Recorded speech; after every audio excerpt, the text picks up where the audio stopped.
Welcome to this week's edition of Money Moves. This week, I intend to speak to something that is silently shaking young marriages. It's to do with money. They say love is sweet, but when the bills start piling up, ooh, the financial issues can turn that sweetness into bitterness. In fact, money disagreements are one of the leading causes for early breakups. But here is the good news.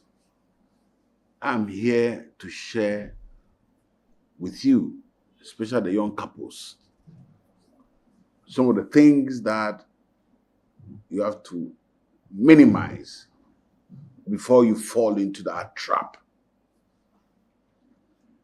Now, the first trap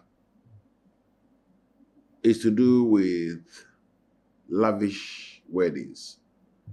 I'm not saying anything against weddings, but the emphasis is on the lavish. Now, lavish here means that affordability. So it goes in stages. If you can afford it and you've planned it over 2 years, 18 months and things, so be it. It's a big day for both of you. And you really would love to celebrate. But if it is that you are keeping appearances, you are just trying to do something to appease your friends, or you went to a wedding, so when it's my turn, I will do it much better than that. Please. You are not in competition. Marriage starts when both of you have agreed. After the fanfare, everybody's going home, and then you are going home to your spouse. And that's where the real deal starts. And one of the things that you can prevent is that you have to avoid going to borrow for the wedding. It is a key point that people have borrowed for the wedding, hoping that most prominent persons would attend. And hopefully some nice bag of goodies or checks will be written. Ooh, what if they don't come that day? So if you plan your wedding by borrowing, hoping that people will come and do some good gifts to you, it's very good, but if they don't give you cash, what next? So I really want you to have the smooth sail of your marriage, and therefore avoid borrowing. Maybe you can express to your spouse, unless your parents can afford it, you can express to your spouse that, oh, no, I don't think we can afford this. So let's do it this way. Maybe when it's our 1 year anniversary, by which time things may have improved, and then you can switch a big gear. Now, some of the things that you must always do, the steps are what is what I'm coming to give you. First and foremost, you must be open with honesty. Many a times there are challenges, and then people will not tell their spouse what the challenges are, financial, I mean. And he will say, oh, don't worry, when I come back. Yes, you may have been promised by Mr. A or Madam A that you would get some cash, IOU, or gift.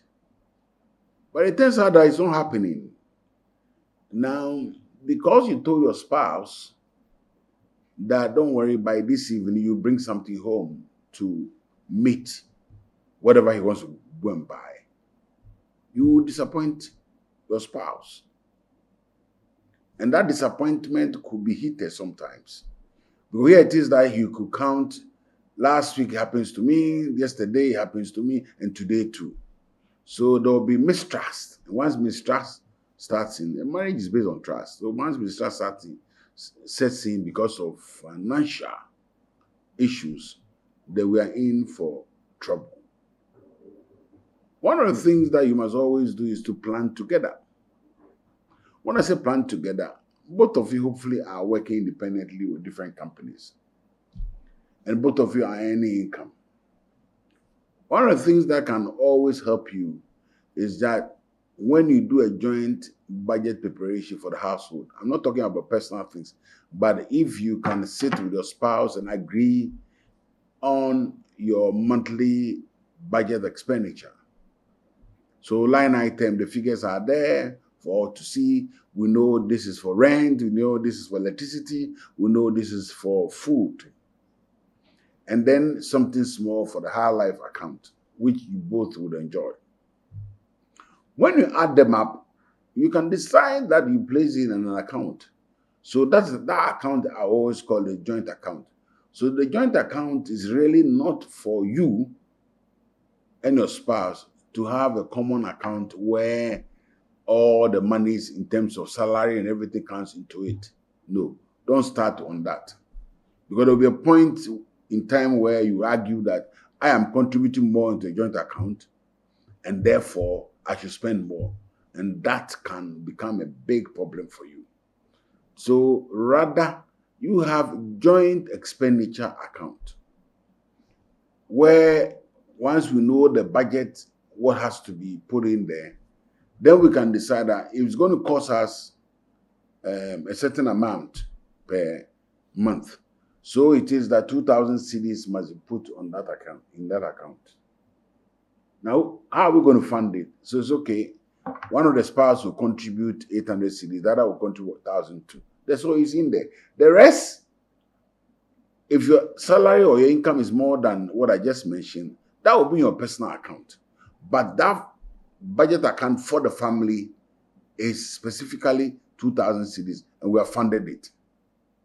When you do that, you would always be happy.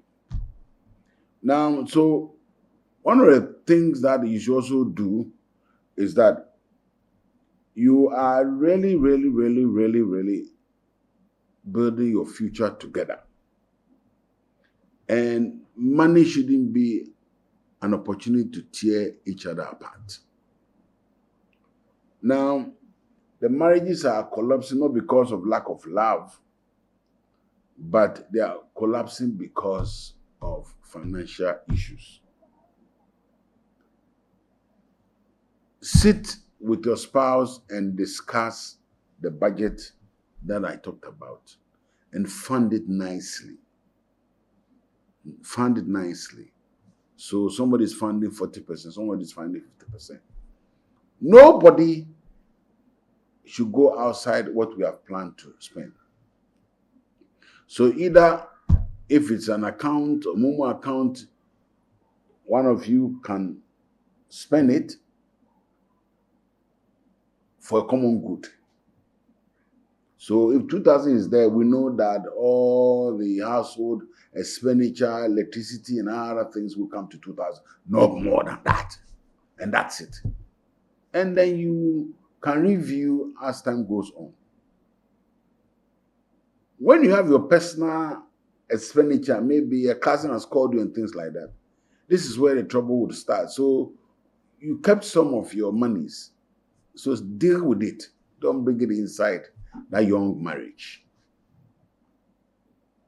If you are all going out in the evening, please, you can arrange this is how much you are going to spend and go there with cash.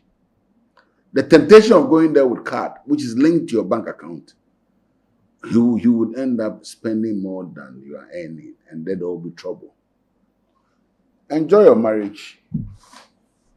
Enjoy your marriage. And please, if you love some of these series that we've been, this is my last series of that episode, please subscribe, like it, and share.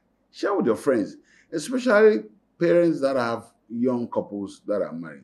Share with them, so that they will celebrate. Till then, make smart moves with your money and let love drive. Thank you.